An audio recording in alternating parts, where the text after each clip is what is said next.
Hey, y'all, Scott Horton here for WallStreetWindow.com. Mike Swanson knows his stuff. He made a killing running his own hedge fund and always gets out of the stock market before the government-generated bubbles pop, which is, by the way, what he's doing right now, selling all his stocks and betting on gold and commodities. Sign up at WallStreetWindow.com and get real-time updates from Mike on all his market moves. It's hard to know how to protect your savings and earn a good return in an economy like this. Mike Swanson can help. Follow along on paper and see for yourself. WallStreetWindow.com. Okay, we got Trevor online here. Let me give him a call. Trevor Timm, he writes for The Guardian.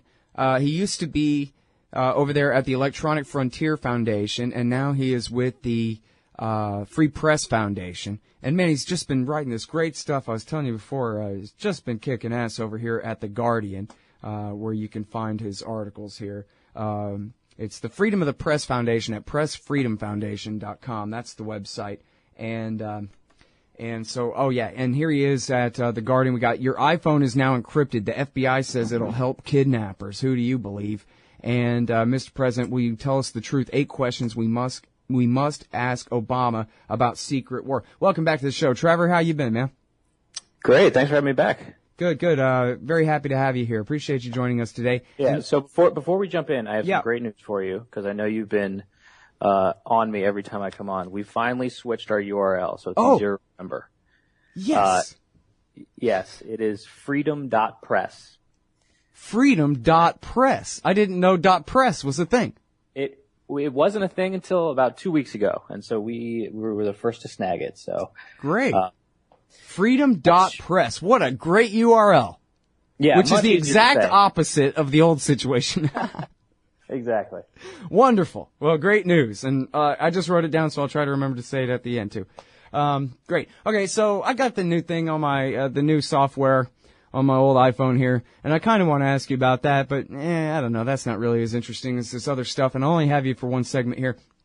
So I guess if you could, just talk to me for 10 minutes about your 2 previous ones before that, the questions, but also this Clintonite, depends what the meaning of torture and murder is arguments about whether they're having a war or whether it's just a counterterrorism strategy and all of the blatant BS that they're using to get us into this thing, Trevor.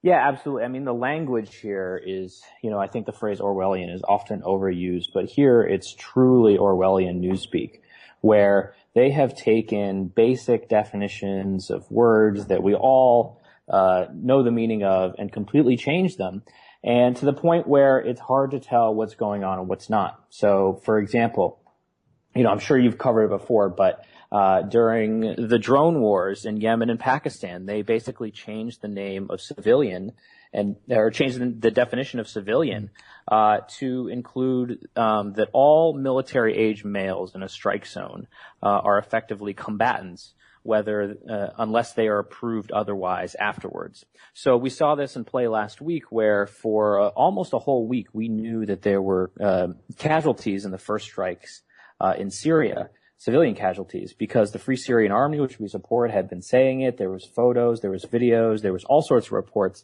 yet the administration wouldn't admit there were any civilian casualties. The same thing can be said for now. The newest phrase is combat troops. President Obama has been going on TV saying absolutely no combat troops in Iraq or Syria. That's our red line. Yet while he's saying that, he's sending in right now the latest number is 1,600 military advisors, quote unquote, and military advisors are really just ground troops in disguise.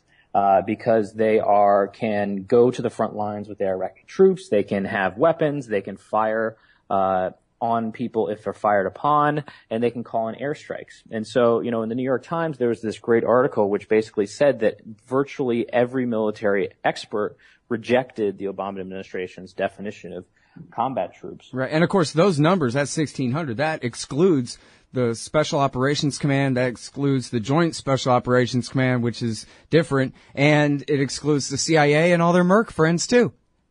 Oh, yeah, absolutely. Anything that's covert, it does not, included in these numbers. So really, we have no idea. And then there's the contractors too, who, as many people have been reporting, think that Iraq and Syria are their next big meal ticket. You'll remember the contractors, most notoriously Blackwater, who were a big reason why Iraq was such a chaotic disaster just a few years ago.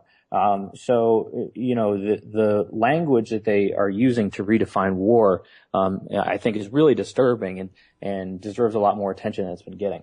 Yeah. I wrote in 2009, right after his first speech at Camp Lejeune in March of 2009, a month into his presidency, I said, those who bought into the slogans hope and change last fall should have read the fine print. We were warned over and over.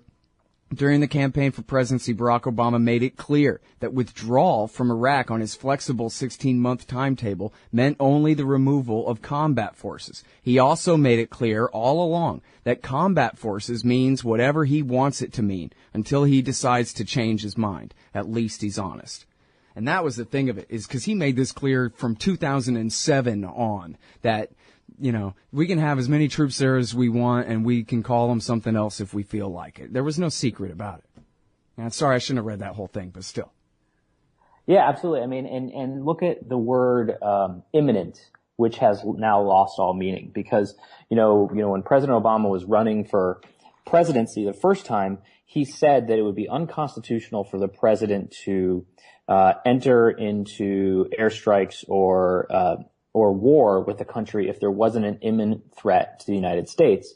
And so now we have a situation where all of the intelligence agencies are widely reporting that ISIS is not an imminent threat to the United States. They may be barbaric and horrible and just a terrible, terrible influence in that region, but they are not actively planning attacks inside the United States, at least according to the FBI, the DNI, and Department of Homeland Security. Yet here we are going to war in a situation where it's not actually imminent. And they've just changed that definition too to mean anything they want, essentially removing all sorts of checks and balances they used to have. Oh, hey Trevor, is there any way you can stay one more segment, or you really got to go? No, actually, I'm good. We can do one more if you want. Okay, good deal. Hang tight right there. We'll be right back, y'all. You hate government, one of them libertarian types, or maybe you just can't stand the president, gun grabbers, or warmongers. Me too. That's why I invented LibertyStickers.com. Well, Rick owns it now, and I didn't make up all of them, but still, if you're driving around and want to tell everyone else how wrong their politics are, there's only one place to go. LibertyStickers.com has got your bumper covered. Left, right, libertarian, empire, police, state, founders quote, central banking. Yes, bumper stickers about central banking. Lots of them. And, well, everything that matters. LibertyStickers.com. Everyone else's stickers suck. All right, you guys, welcome back. We're talking about Barack Clinton, our president. The definition of is fighting age males means you can kill them. They're militants. Imminent means, I don't know. Yeah, it could be at some point, maybe. Troops excludes everybody who's over there. Rangers, spies, Delta guys, SEALs, whatever. Marines. Brand new Marine contingent landing in Kuwait right now, getting ready for a couple of weeks from now. And then, another thing that they keep lying to us about here, Trevor, is, that we just covered it with Murtaza Hussein about the attacks on the so-called Khorasan unit, which is just Al-Qaeda in Syria, the al-Nusra front that they were bombing, but they lied about it. One, to not anger our friends who are big fans and friends with the Nusra front, but we're trying to recruit as our moderate third force in Syria. And that's a pretty damn big lie, this moderate third force, that they're going to create some army of 5,000 guys who are, volunteers to fight in this thing, to kill people in this thing, but who only want to kill ISIS, Nusra, and Assad and work for America, and they're going to train them for a year. And then, look, everybody in D.C. and New York and on Twitter and everywhere is just laughing at this. Everybody knows it's completely ridiculous. No one's even taking it seriously at all, and yet it's the stated plan for moving forward into with the airstrikes in Syria and the further intervention in Syria. Not that I would recommend it. I think it'd be absolutely horrible and blow up in our face and all kinds of other objections. But under their logic, at least, it would make sense for the American government to really with Assad like George W. Bush and Bill Clinton did and help him kill jihadis. But no, they can't do that because of the politics of Israel and Saudi and Qatar too, I guess. And so the moderates, we're supporting the moderates, which everybody who knows about this agrees. If there's any moderates at all, it's just because they're more criminals than they are Islamists. But they're certainly not nice guys, and there's certainly not any kind of force that even could be created there, much less already exist to ally with. How's that for lying us into war? Yeah, I mean, the situation is just so unbelievably complicated.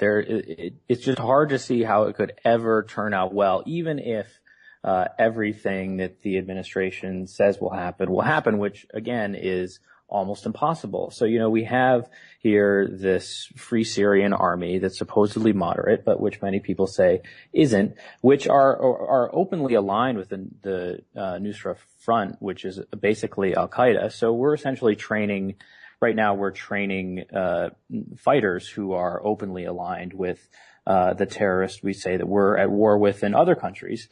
And they want to fight Assad and are now completely pissed at the United States, openly so. There's a report in McClatchy just a couple days ago about how there was thousands of people protesting in the streets over U.S. strikes because they're not going after the people that the rebels want to go after, and that they are trying to focus on ISIS, and they're also killing people that they think are allies.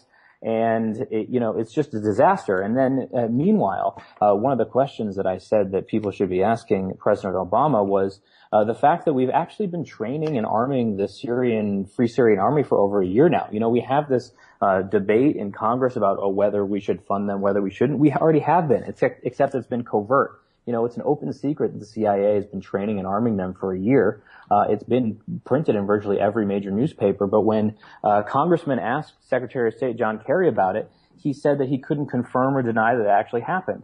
So maybe we should go back and look at whether it's worked for the last year to give them a bunch of arms, and whether we should continue to do so, not whether we should do so from the start, because we know that all of these arms, or not all of them, but a lot of them have actually ended up in ISIS's hands. So it's already backfiring.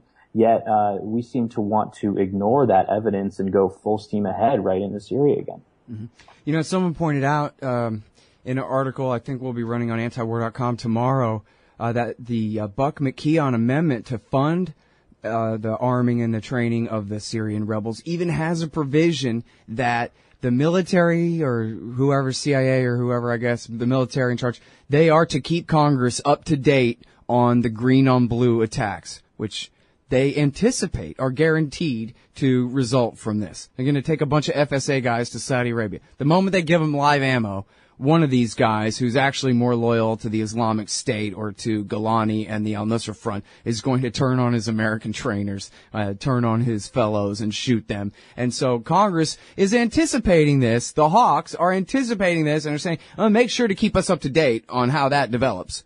The insider attacks. The fraggings, that's what they used to call it, fraggings, for people confused about what the hell I'm talking about, all this jargon.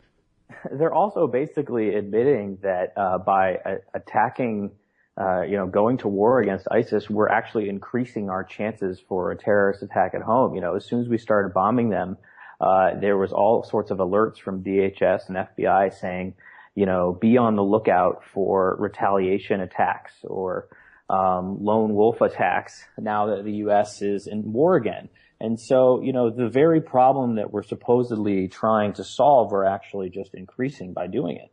Mm-hmm. Well, and as you say, and like in the previous interview with Murtaza Hussain about the Khorasan thing, it's all based on dishonesty and a complete and total lack of accountability for everybody who either lies in the first place or, fails to call out the liars in the media who parrot this stuff and help it continue.